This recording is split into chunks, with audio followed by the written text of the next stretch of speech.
अस्सलामुअलैकुम रहमतुल्लाहि व बरकातुहू। आप देख रहे हैं मेरा यूट्यूब चैनल और मैं हूं गुलाम नबी मद्दी। आज 21 जुलाई 2022 है और आज दिन है जुमेरात का। नाज़रीन किराम, रूस और यूक्रेन की जंग में यूक्रेन को तबाही देखना पड़ रही है। ये जंग 5वें महीने में दाखिल है, 5 महीने मुकम्मल होने वाले हैं।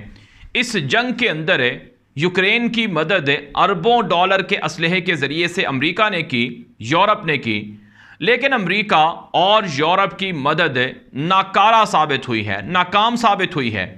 इस वक्त रूस ने यूक्रेन के परखच्चे उड़ाना शुरू कर रखे हैं। ना सिर्फ यूक्रेन की फ़ौज के परखच्चे उड़ाए गए हैं, बल्कि रूस की जानिब से जो हमले हो रहे हैं, इन हमलों के अंदर अरबों डॉलर का जो असलहा अमेरिका और यूरोप की जानिब से यूक्रेन को दिया गया, वो भी तबाह बर्बाद हो रहा है।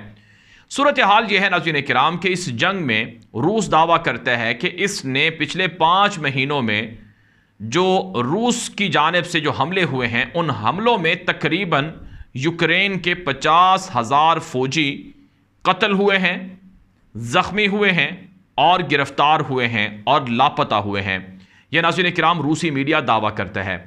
इस वक्त रूस ने यूक्रेन के 2 हिस्सों पर कब्जा कर लिया है। एक हिस्से के ऊपर लड़ाई जारी है और एक हिस्सा यूक्रेन की गिरफ्त में है।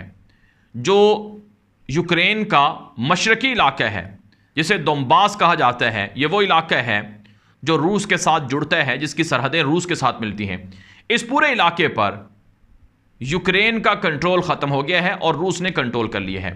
बाकायदा यूक्रेन की सरजमीन रूस के अंदर जम कर ली गई है और रूस ने अपनी सरहदों को तोसी दे दी है।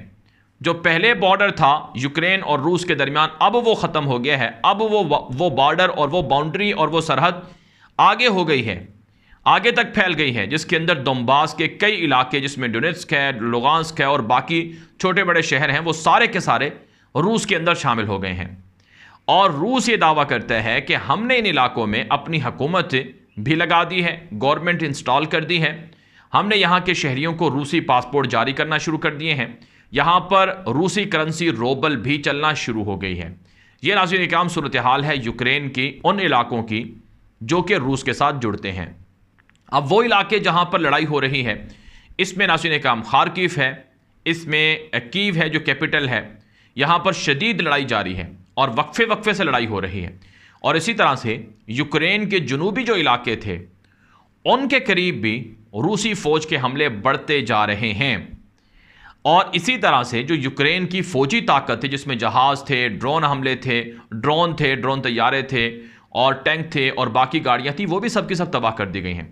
अमेरिका ने यूक्रेन की फ़ौज को असलहा तो दिया है, मिज़ाइल तो दिए हैं और रॉकेट्स तो दिए हैं, जो कि यूक्रेन की फ़ौज ने, यूक्रेन के लोगों ने रूस के ख़िलाफ़ इस्तेमाल करने थे, लेकिन वो हथियार नाकाम साबित हो रहे हैं, नाकाफ़ी साबित हो रहे हैं और रूस को नुकसानात नहीं दे पा रहे हैं।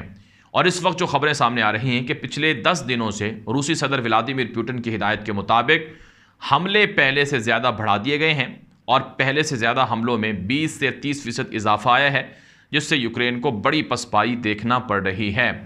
अब यूक्रेन की हुकूमत, जो ज़ेलेंस्की की हुकूमत है, वो मुतालबा करती है यूरोप से कि आप हमारी मदद करें, आप हमें असलहा दें और आप हमारे मुल्क के अंदर फ़ौजें भेजें और इसी तरह से रूस के ख़िलाफ़ पाबंदियाँ लगाएं, ताकि रूस को पता चले कि वो ये हमला रोक दे और उसको ज़्यादा नुकसान हो। लेकिन नाज़रीन किराम, इसके मुकाबले में अमेरिका और यूरोप तो सरेंडर हो रहे हैं। आज की बड़ी खबर सामने आई है कि यूरोप ने जो पाबंदियाँ लगाई थीं रूस पर, उन पाबंदियों को नरम करने का ऐलान कर दिया है।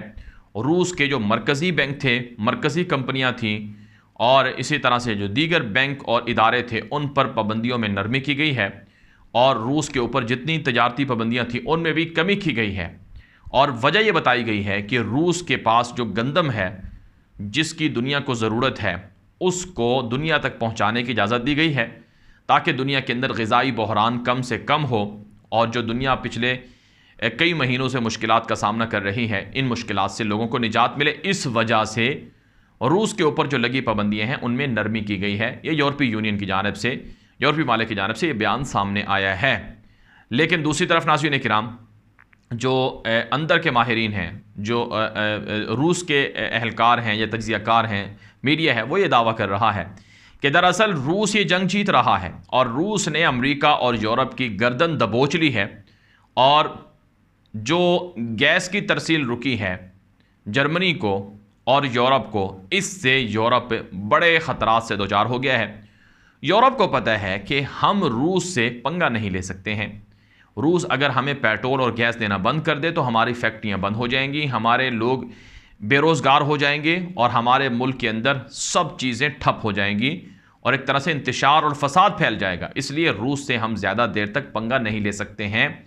इस वजह से रूस ये कहता है कि यूरोप ने सरेंडर किया है, यूरोप ने घुटने टेके हैं और हथियार डाल दिए हैं। चुनांचे नाज़रीन किराम, जो हकीकत है वो ये है कि अमेरिका ने यूरोप को और यूक्रेन को रूस के साथ लड़ाकर फंसाया है। इनको फ़ायदा अमेरिका ने समेटा है, यूरोप को तो इस जंग से कोई फ़ायदा नहीं हुआ। यूरोप को तो उल्टा नुकसान ये हुआ कि उसने रूस, जिससे उसके अच्छे ताल्लुकात थे, वो ख़राब कर लिए हैं। जो उसको रूस से तिजारत और बाकी चीज़ें मिल रही थी, उनकी वजह से अब यूरोप को मुश्किलात का सामना करना पड़ रहा है। नाज़रीन किराम, आज के दौर में दुनिया के अंदर कोई मुल्क किसी मुल्क से ताल्लुक़ रखे बगैर अपने आप को सर्वाइव करना चाहे तो बहुत मुश्किल हो जाता है। दुनिया के बहुत से मुल्कों के आपस में इख्तिलाफ़ात हैं, लेकिन इन इख्तिलाफ़ात के बावजूद एक दूसरे से ताल्लुकात रखना, तिजारती मुआशी रिलेशन रखना बड़ा ज़रूरी होता है।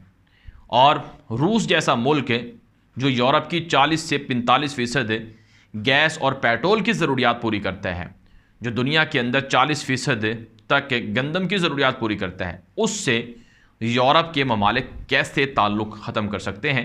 यही वजह है नाज़रीन इकराम, जितनी पाबंदियाँ रूस पर लगाई गई वो एक तरह से नाकारा साबित हुई हैं, वो गैर मौसर साबित हुई हैं और रूस को इसका असर नहीं पड़ रहा है।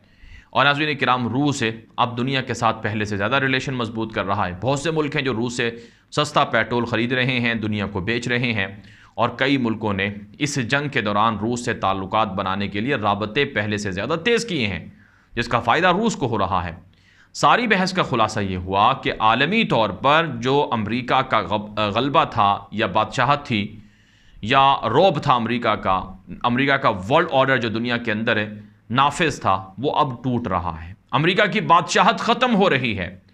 अमेरिका दुनिया के अंदर जलील और रुसवा हो रहा है और अमेरिका के मुकाबले में जो अमेरिका के मुखालिफिन हैं वो ताकतवर हो रहे हैं, चाहे वो रूस हो, चाहे वो चाइना हो, चाहे वो अफ़गानिस्तान के तालिबान हो, ये ताकतवर हो रहे हैं। तो ये नाज़रीन किराम ज़ालिमों का इबरतनाक अंजाम है जो दुनिया के सामने आ रहा है।